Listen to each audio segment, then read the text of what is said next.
ভাবছি এই পুজোয় চুলগুলো কেটে না ছোট ছোট করে দেবো। হ্যাঁ ভালোই লাগবে, খারাপ লাগবে না। ভাল লাগবে না? এই তুই এখানে দাঁড়িয়ে দাঁড়িয়ে আমাকে এভাবে মেসেজ করছিস কেন? এখান থেকে তাড়াতাড়ি বৌদিকে হটা, আমরা দুজন মোমো খেতে যাব। কি তোদের পেটে পেটে এত শয়তানি? থাকবো না তোদের সাথে, চললাম আমি।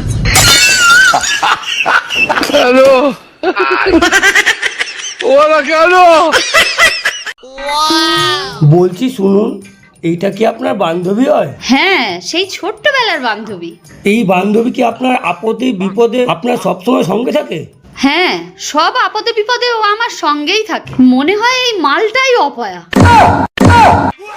খতম। কি রে শিবানী, এত দামি দামি গয়না পরছিস, কি ব্যাপার? আরে না রে, সেরকম কোনো ব্যাপার না। আগের দিনকাল কি আর আছে? কেন রে, তোর বর কি চাকরি বদল করেছে নাকি রে? কই না তো।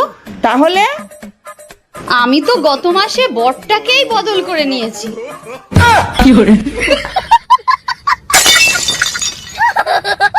আমার 2000 টাকা চুরি হয়ে গেছে, কিন্তু চোরকে গালাগালি দিলে বউ রেগে যাচ্ছে। এই কি বললে তুমি?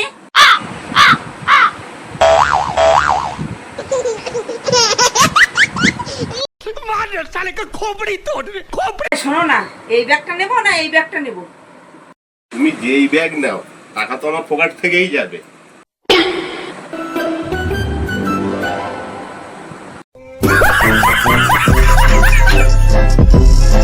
আচ্ছা বলো তো, হাসি খুশি মানে কি? যাদের বিয়ে হয়নি তারাই খুশি।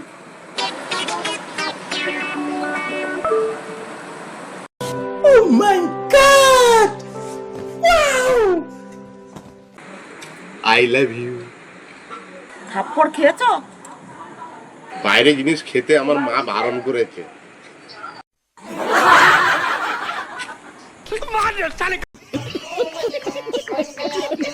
শোনো, আমি 2 ঘন্টার জন্য বাইরে যাচ্ছি, তোমার কিছু লাগবে? না না, এটাই ঠিক আছে।